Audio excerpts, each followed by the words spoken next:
Everybody can seek in their own way because the fundamental of a religion means there must be a God and you must believe this is the nature of the God and you must believe this is the way to get to the God. We don't have the God. The people whom you worship are all people who walked this geography at one time or the other. You are Shiva, you are Rama, you are Krishna.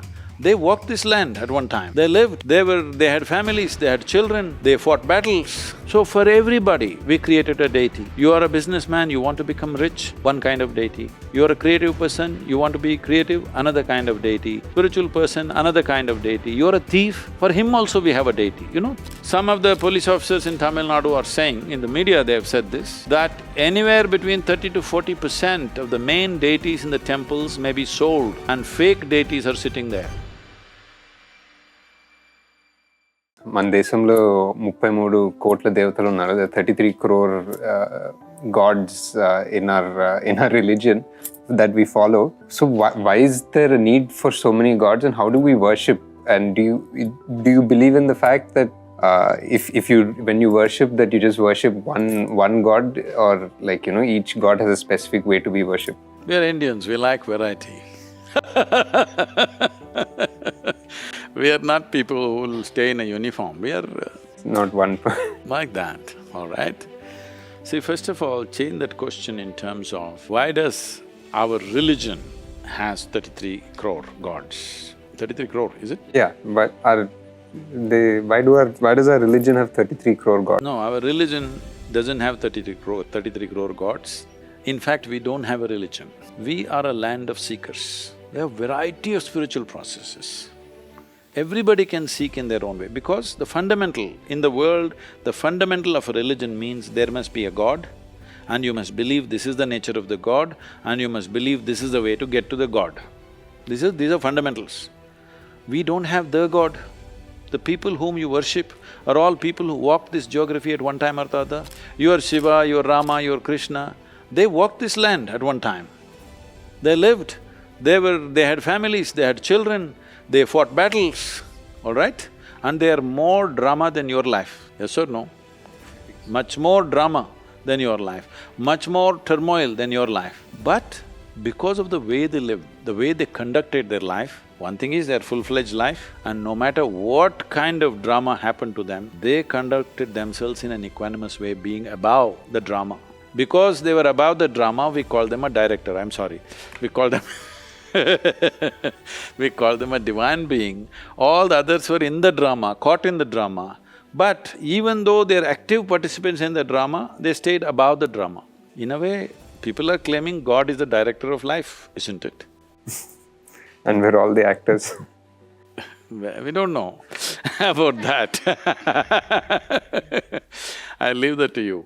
But essentially, when we said 33 crore gods, we said that only when our population was 33 crore. Today, we have 125 crore gods. Actually, we should have, but we become little shy because of outside people making you feel like a fool. Oh, we have only one God, you all have a zoo full of gods. We're feeling shy, but no, this is a fantastic thing. One thing is, we said 33 crore gods because we recognized every human being as a divine entity. This is why you go to the temple, what do? You do hi? What do you do? We pray, yeah. You know what you do this. If you see a man in the street, what do? Do this. If you see a woman, what do? You do this. Even a cow, an animal, if you see a tree, a rock, if you see, what do? You do this. Because we recognized there is nothing here happening without the source of creation in some way functioning within that. So, we are trying to recognize that. When the population was 33 crores, we said we have 33 crore gods and goddesses. Today it must be 125 crores. Not just 125 crores, it must be 7.6 billion gods and goddesses. And why are we leaving out the other creatures? Any number, trillions of gods and goddesses. Because you recognize the source of creation is definitely throbbing in every leaf, in every fruit, in every root, in every insect, worm, animal, everything, including the human being. This is what the culture is about. Today, somebody misinterprets the whole thing, saying, oh, you have 33 gods, actually there's only one God. How the hell do you know there's only one God? You just believe it, right? But here, we were given the choice to make our own gods, do you understand? There's something called as Ishta Devata, that you can choose the God you want. Isn't it fantastic? Yeah. God is not an imposition on you. You can make this tree your god and every day worship this god. In your garden, if you go and worship your tree, in India, neighbors will not think you're crazy. If you do it in any other country, they'll call the police. Do you know this? I'm not joking. They'll call the police. They will attack you. In some countries, they will attack you. In some countries, they'll call the police.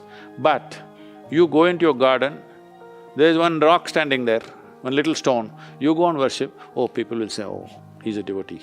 So, is it not important? The important thing is to see the footprint of the divine in every piece of life around you.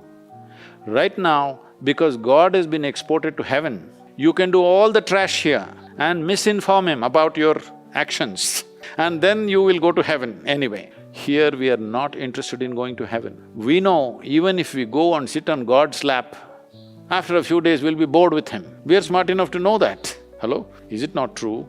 Access. People whom you thought are the most fantastic human beings, when you be with them for 3 days, you're bored, you want to go to a cinema, leaving that person there.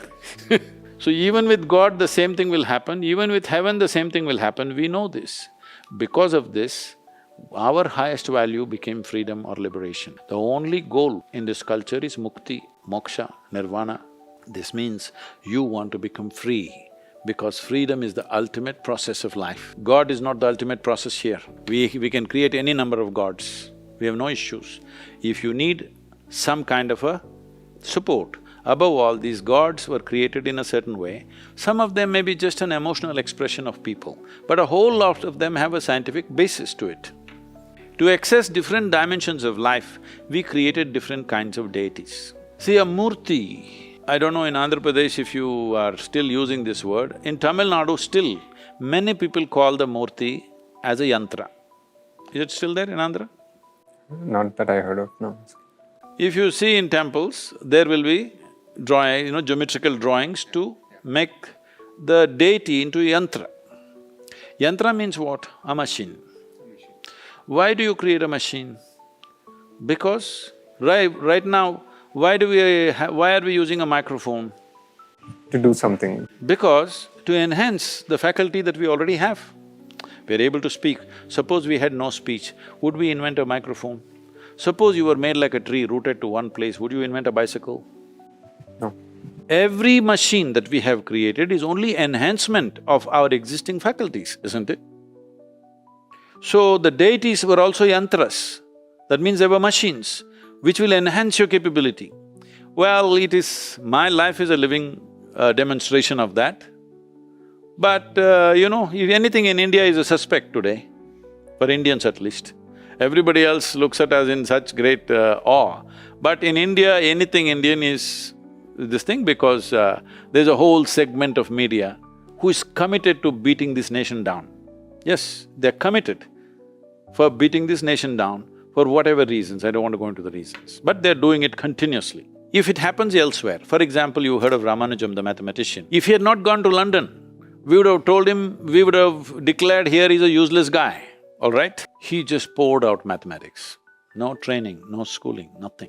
Simply, mathematics just poured out. What mathematics means is, it's another expression of creation. Creation reduced to numbers so that we can understand in a certain way, that's what mathematics is, in a way. And this entire mathematical process, Albert Einstein said this entire mathematical process, which is the basis and the backbone of modern science, would be nothing without contribution from India. One important fragment of this is zero. Nobody could have thought about a zero except this nation, because only here we are looking at nirvana, moksha, which means becoming nothing. Nothingness is our ideal. So zero is always a big factor in our life. The ultimate nature of existence is nothingness. Today modern science is saying over 99% of creation is nothing, all right? That's a dimension. But nobody would have observed it outside. Only because we turned inside, here we said, this is it. Not only that, he poured out mathematics simply. When he was sick and dying, the last few months or whatever, he was simply pouring books and books of mathematics, simply writing. Some of the mathematics, some of the formulas and equations that he did actually describes black holes. See, there was no concept of black hole in 1910 or 1908 when he was writing this. Without a concept and a theory, you can't make math in science. But he first made math. Many years later, almost 40 years later, they came up with the idea of a black hole, a concept of a black hole. But he already made the math. When people asked him, where is this coming from? He said, my Devi bleeds mathematics. For him, his Devi is the window to something possible. So similarly, deities were created as a possibility to enhance your faculties in a certain way. So for everybody, we created a deity. You are a businessman, you want to become rich, one kind of deity. You are a creative person, you want to be creative, another kind of deity. You are a spiritual person, another kind of deity. You are a thief, for him also we have a deity, you know. Thieves have their own goddesses and gods who support their thievery. Yes, it is so. If you see traditional, there have been tribes who are culturally thieves, they're very proud of their profession. You know, you've heard of the Pindaris and others. Yeah. All these people had their own deities. Without worshipping their deity, they never went on their thievery business because they saw it as a trade. And to support that kind of activity, they had their own deities. Because these are energy forms which were created to facilitate a specific type of activity. So you want to be intellectually brilliant, one kind of deity. You want to be emotionally rich, another kind of deity. For everything we created a deity. These are yantras, these are machines. So if there is a machine, you must know how to use it. If you don't know how to use it, you think it's junk. That's all that's happened today. Nobody knows how to use it. That is because most of the temples are taken by the government. Government clerks are there, no devotee in the temple. Government clerk is running the temple. Some of the police officers in Tamil Nadu are saying, in the media they have said this, that anywhere between 30 to 40% of the main deities in the temples may be sold and fake deities are sitting there. They're saying that, I don't know. Yeah, it's possible. There's some jewelry that's missing, it comes in the paper. Jewelry is gone, land is gone. First of all, devotee is gone. A temple without a devotee means we know your intention is to run it down because you did not understand the profoundness of the culture. You thought, this is just like one more religion. This is not religion. This is exploration of human possibility.